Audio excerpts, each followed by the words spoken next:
All right, so today I'm checking out this PEX kit, and if you have an RV and it has plumbing in it, you'll probably end up using something like this also. So this is a chincher, and it comes with this package. It's 10 pieces of 3/4 inch, 20 pieces of 1/2 inch. It comes with a PEX line cutter, and of course it all is inside this case. This is a little calibration tool to make sure that the gap is set appropriately on this when you're chinching down the binders and things like here, these clamps. There's a certain amount that it's supposed to, tighten to, and if it tightens too much, it'll cut them off, and if it doesn't tighten enough, then it won't tighten them all the way, and you'll have water leaks. So anyways, I'm going to go ahead and get all this taken out because I do have a water leak in our RV, and I'm going to use this to get it fixed.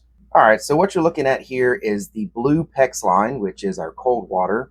It was leaking, so I had to cut off the clamp that was on that line and pull out the elbow. I inspected the elbow. It doesn't look like the elbow's broken, and it looks like everything was good except for that bottom line. So I cut off the end of that so I could slide that back onto the elbow, and I'm going to cinch it back on with that clamp and see if it's going to hold.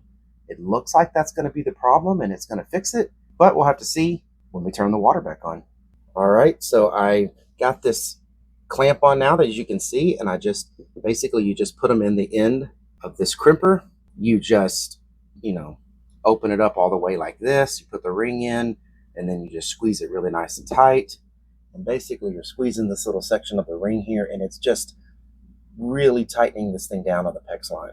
I did this one. This is one of the clamps that actually came in the package, and then I double checked the tightness on this one. Actually, I could tighten it just a little bit more, and that's something with an RV. Sometimes these just weren't crimped all the way, so they're in here, they're doing this stuff real fast, and they just don't put the time into getting these all the way crimped.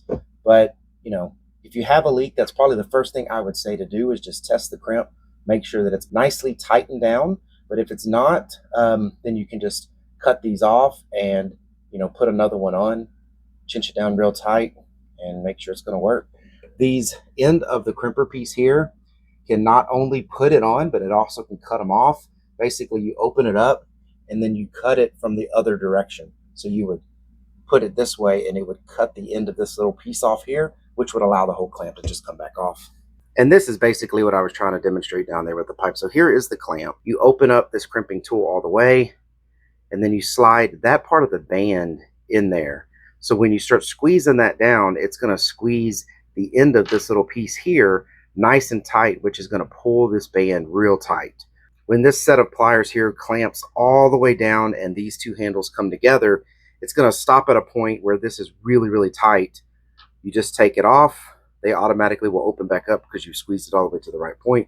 Then you just take it off, and this will be cinched down real well.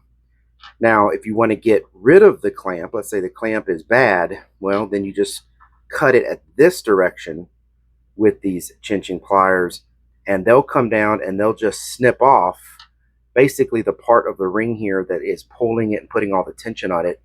When it's this way, it just cuts that off. You rip it off, and then this thing basically automatically is going to loosen up, and then you just pull it off. So I hope this was helpful. Thank y'all for watching. Take care.